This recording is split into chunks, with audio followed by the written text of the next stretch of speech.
수질 오염으로 폐광했던 울진의 한 광산이 다시 채굴 인가를 받자 인근 주민들이 환경 오염이 우려된다며 반발하고 나섰습니다. 경북 지역 원전에만 사용 후 핵연료 46만 다발이 임시 저장돼 있는데 지역 주민들이 큰 위험을 안고 살아가는 만큼 사용 후 핵연료에 대한 과세가 시급하다는 지적입니다. 해양수산부는 내년까지 59억 원을 투입해 포항 영일만항 항만 배후단지 11만 제곱미터를 조성하기 위해 이번 달 공사를 시작합니다. 여러분 안녕하십니까? 심각한 하천 수질 오염으로 공금을 들여 방제 작업까지 했던 울진의 폐광산이 다시 채굴 인가를 받자 인근 주민들이 반발하고 나섰습니다. 이들은 하천이 또다시 오염될 우려가 크지만 정작 주변 주민들에게는 설명조차 하지 않았다며 분개하고 있습니다. 한기민 기자가 보도합니다. 울진군 금강송면 쌍전리에 있는 폐광산입니다. 지난 1969년부터 텅스텐과 금, 은 등의 광물을 채굴해오다 1980년대 말에 폐광됐습니다. 하지만 대량의 광물 찌꺼기가 남아있던 적치장의 댐이 붕괴되면서 주민들이 식수로 쓰는 아래 하천이 오염돼 중금속인 비소 농도가 기준치의 10배를 초과했습니다. 이에 따라 한국광해관리공단이 17억 원을 들여 오염물질을 매립하는 등 방제 작업을 벌였고 2년 전에야 사업을 마무리했습니다. 하지만 서울의 한 업체가 채굴권을 사들여 지난 4월 경상북도로부터 채굴 인가를 받자 주민들이 반발하고 나섰습니다. 주민들은 울진군도 산골 휴양 치유마을로 지정해 10억 원의 예산을 배정해 놓고도 산지 사용 허가를 내줬다며 하천 오염을 우려하고 있습니다. 이런 와중에 광산 개발 이렇게 해서 환경을 오염시킨다면은 어떻게 앞뒤가 맞지 않는 행정이지 않느냐. 주민들은 이 업체가 광산이 소재한 윗마을에 대해서만 동의를 받았을 뿐 정작 피해를 걱정하는 아랫마을 하천 주변 주민들에게는 설명조차 하지 않았다고 주장합니다.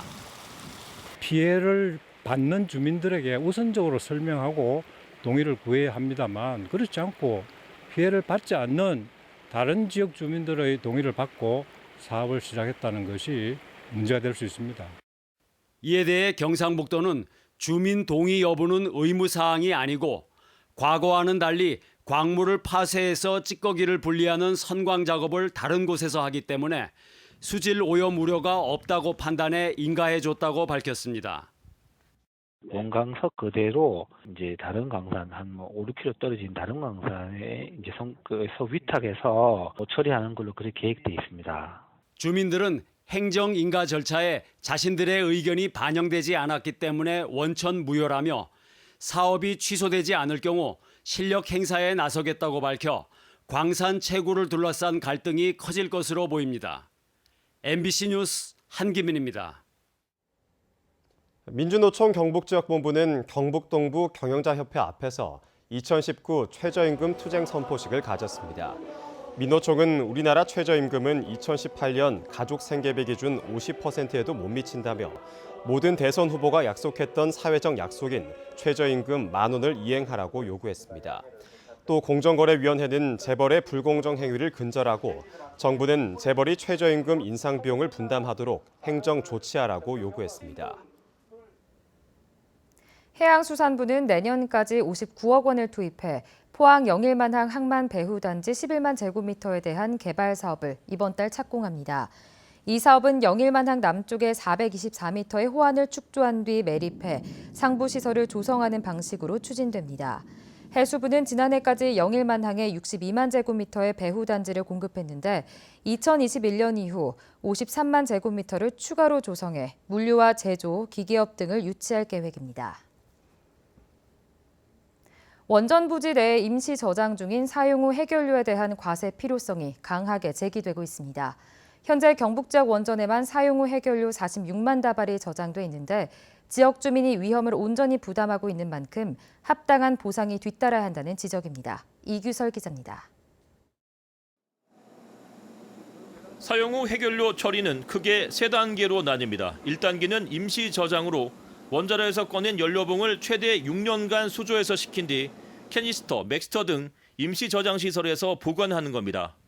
2단계는 정식 저장 시설로 옮겨 40-50년간 보관하는 중간 저장, 3단계는 밀봉 후 땅속 깊은 곳에 묻는 최종 처분입니다. 그런데 우리나라는 아직 2, 3단계 처리 시설을 갖추지 못해 사용 후 해결료는 모두 원전 부지 안에 보관되어 있는 실정입니다. 필연적으로 원전 가동 사용 행렬료가 발생되는 부분입니다. 그래서 그 발생되는 부분은 아직까지 고준위 폐기 처분장이라든지 이런 부분이 확정이 안 됐기 때문에 아직도 원전에서 계속 보관하고 있는 상황이었습니다. 더 심각한 것은 국내 원전에 임시 저장 중인 사용 후 해결료 47만 4천여 다발 가운데 46만여 다발이 경북 지역에 몰려 있다는 사실입니다. 다발 수로만 따지면 97%나 됩니다. 사정이 이렇다 보니 강석호 의원은 지난 2016년 경수로는 연간 다발당 540만 원, 중수로는 22만 원을 과세할 수 있도록 하는 지방세법 일부 개정안을 대표 발의했는데 이 법안이 통과될 경우 경북 지역은 사용 후 해결료 과세를 통해서만 연간 1,328억 원의 세수가 늘어나게 됩니다. 지역 주민이 위험을 온전히 부담하고 있는 만큼 지방세법을 개정을 해서 위험 해소 비용으로 사용할 수 있도록 지방세법을 개정할 필요가 있습니다. 하지만 해당 법안은 전기 요금이 오를 수 있다는 우려와 정부 부처 간 합의 실패 탓에 아직도 국회에서 잠을 자고 있습니다. 한편 경북 등 원전 소재 10개 지자체는 최근 지방세법 개정안의 국회 통과를 촉구하는 건의문을 발표하는 등 사용 후 해결료 과세의 법적 근거를 마련하기 위해 힘을 모으고 있어 그 결과가 주목됩니다. MBC 뉴스 이규설입니다. 경주시와 한수원은 오늘 경주시청에서 상생발전 정책협의회를 열어 협력사업 안건에 대해 논의했습니다. 주요 안건은 특화거리 조성과 동반성장기금 대출기간 연장, 태양광 발전 시스템 설치 사업 등 10여 건으로 실질적인 지역 발전에 도움이 될 사업을 적극 발굴하기로 약속했습니다. 과학기술정보통신부가 추진 중인 가속기 기반 신약 개발 사업에 경상북도가 최종 사업자로 선정돼 포항 세포막 단백질 연구소 설립 예산 229억 원을 확보했습니다. 세포막 단백질 연구소는 오는 2023년까지 총 사업비 458억 원을 투입해 포항 융합산업기술지구에 들어설 예정인데 가속기를 활용해 세포막 단백질 구조 기능 연구를 수행하는 바이오 신약 개발의 핵심 인프라 사업입니다. 타워 크레인 노동자가 전국적으로 총파업을 시작했는데 대구 경북에서도 타워 크레인의 가동이 중단됐습니다. 고층 건물 건설 현장에 비상이 걸렸습니다. 손은민 기자입니다. 대구 달서구에 있는 아파트 건설 현장 타워 크레인이 멈췄습니다. 불법 소형 크레인 규격 제정하라는 현수막 뒤로 아슬아슬하게 사람이 서 있습니다. 대구와 경북에서도 민주노총과 한국노총 타워 크레인 노동자들이 무기한 파업을 시작했습니다. 건설 현장 30여 곳에 있는 타워 크레인 80여 대가 가동을 중단했습니다. 노조원들은 적게는 15층, 많게는 40층 높이에 올라 고공농성을 벌이고 있습니다. 배가 고프고 지금 아래서도 덥고 나와도 햇빛 때문에 덥고 지금 화장실 문제도 그렇고 지금 라면으로 지금 계속 버티고 있는데. 양대 노총은 건설 현장에서 무분별하게 사용하는 소형 타워 크레인을 규제하라고 요구하고 있습니다.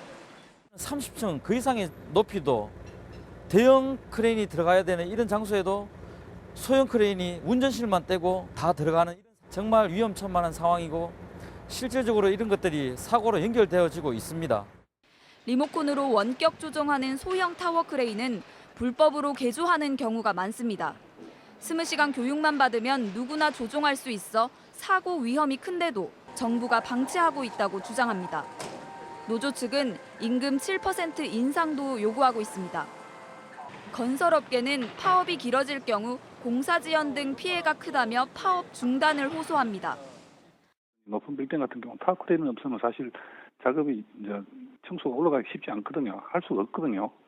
지연 배상금 이런 문제도 그렇고 다 건설업체 몫으로 부담으로 다 들어오죠. 타워 크레인 노동자들은 정부가 소형 타워 크레인에 대한 규제안을 내놓을 때까지 무기한 파업과 고공농성을 이어가기로 했습니다. MBC 뉴스 손은민입니다. 포항 지역 130개 초중 고등학교 5만 5천여 명의 학생들에게 지진 방제 물품을 보급합니다. 지진 방제 물품은 안전모와 방제 패드, 생존 가방 등 지진 발생 시 안전하게 대처할 수 있는 용품으로 구성됐습니다. 또 어린이집과 유치원 590여 곳에는 방제 모자를 보급하고 찾아가는 대피 훈련과 안전교육을 실시하고 있습니다. 경상북도가 올해부터 외국인 숙박객을 파악한 결과 대만인이 가장 많은 것으로 나타났습니다. 지난 3월 경북에서 숙박을 한 외국인은 19,000여 명으로 국적별로는 대만인이 5,500여 명, 일본이 1,300여 명, 중국 900여 명 순이었습니다. 시군별로는 경주가 16,500여 명으로 87%를 차지했고 구미, 포항, 안동 순이었습니다. 포항시와 중소벤처기업진흥공단은 포항형 내일체험공제 지원 사업을 위해 업무 협약을 체결했습니다. 내일체험공제 사업은 중소기업 사업주와 근로자가 일정액을 공동 적립하고 만기가 되면 적립금 전액을 근로자에게 목돈으로 지급하는 제도입니다. 이 사업은 5인 이상 근로자를 둔 중소기업이 공제에 가입하면 첫 1년은 기업의 월 부담금의 절반을 지원하는데 올해 100명의 근로자에게 혜택이 주어집니다.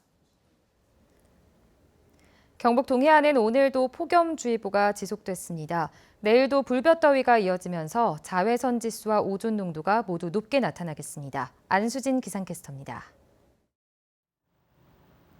오늘도 영덕과 포항, 경주에는 폭염특보가 지속되면서 불볕더위가 이어졌습니다. 내일도 한여름 수준의 더위를 보이겠습니다. 이 영덕과 포항, 경주의 한낮 기온 30도를 훌쩍 넘어가겠고요. 울진과 울릉도, 독도는 30도 아래의 기온이 머물면서 상대적으로 더위가 덜하겠습니다.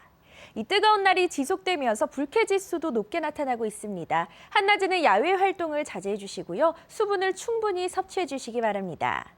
내일 미세먼지 농도는 보통 수준을 유지하겠습니다. 다만 오존과 자외선 지수는 높게 나타나서 주의가 필요하겠습니다. 자세한 내일 날씨 알아보겠습니다.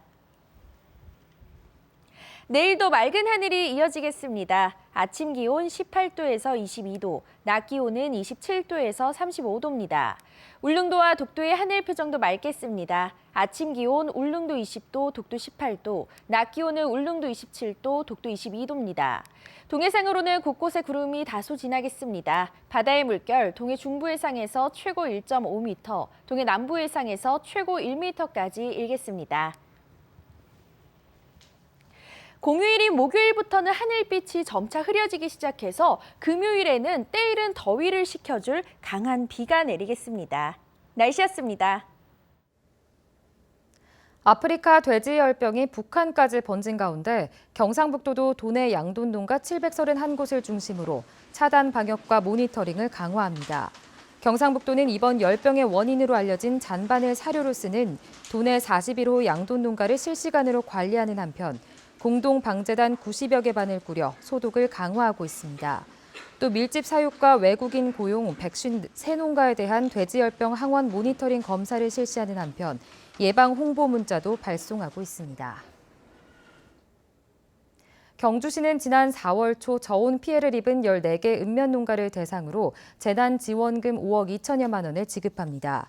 정밀조사 결과 피해 규모는 사과와 배, 복숭아, 단감 등을 재배하는 360여 농가 177헥타르입니다. 경주시는 국도비와 추경 예산을 확보해 피해 농가를 대상으로 농약 대금과 생계 지원, 경영자금 상환 연기 등을 지원합니다. 포항시 농업기술센터는 해풍 토양의 적응력을 높인 신품종 부추 종자를 시범 보급합니다.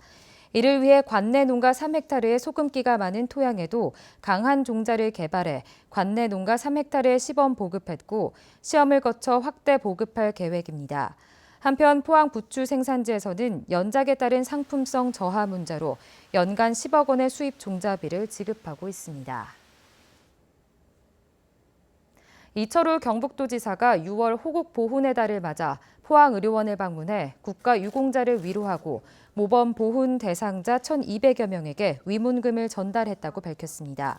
경북도는 6월 6일 현충일 포항실내체육관에서 도전 역사 골든벨을 개최하는 등 순국 선열과 호국 영령의 희생 정신을 기리는 다양한 보훈 행사도 계획 중입니다.